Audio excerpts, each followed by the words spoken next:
Once upon a time, there was a young girl called Goldilocks. One day, Goldilocks was skipping through the streets of Beaver Estate when she spotted Beaver Park Primary.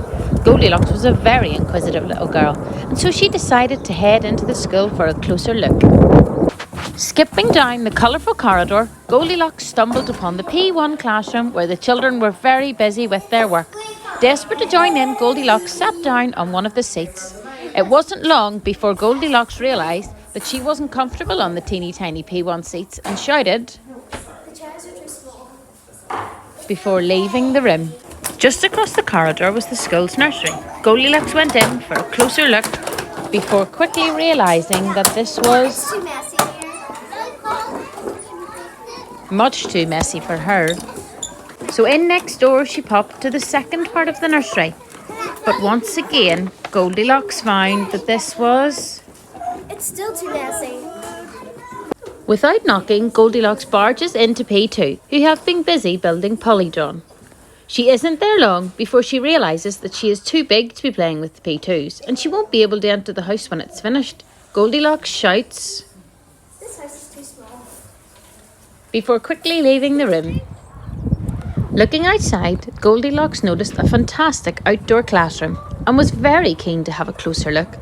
Running across the playground, she spotted the P3 children, all very busy drawing some beautiful nature pictures, and was keen to join in.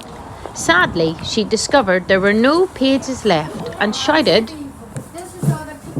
Where's my page? and turned on her heels. Where's the picture? Next up, Goldilocks went to SL1, who were having great fun using dough disco with their Play-Doh.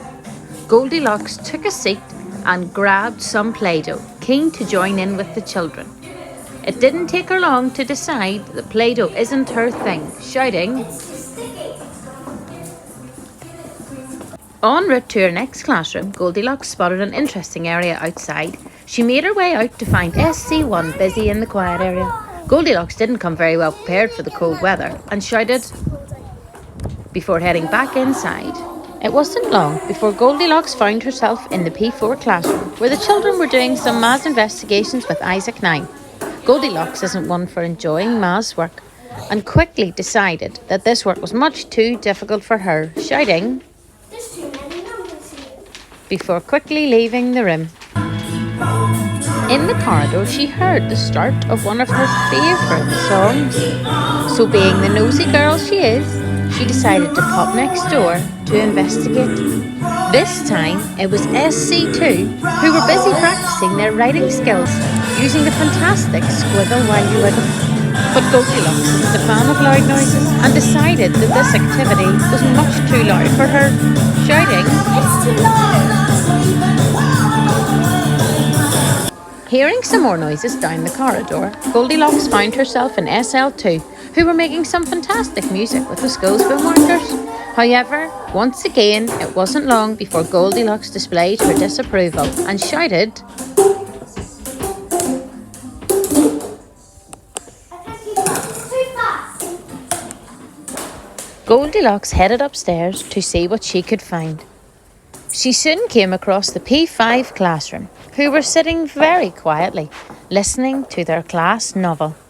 Goldilocks made herself comfortable and started to listen to the story. One day came strange news. Everybody was She soon discovered that she had read this book not long ago and shouted I've read this book. before jumping up and leaving the classroom.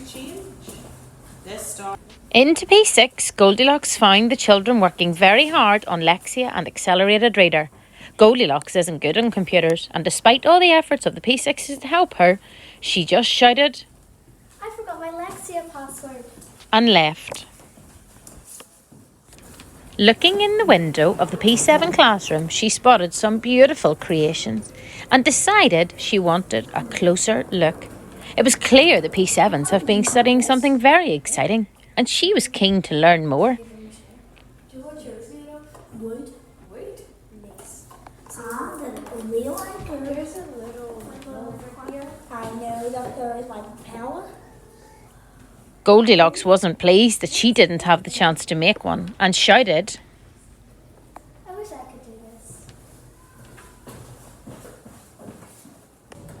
Goldilocks spotted a very quiet, calm-looking room and went in for a closer look. SC3 were in the den enjoying some quiet sensory time. She wasn't in there long before she decided that this room It's too dark in here. was much too dark. There was one more room in the school that she hadn't explored. Entering the library, Goldilocks scoured the shelves for her favourite book and cosied up in the corner. She felt very comfortable in the school library.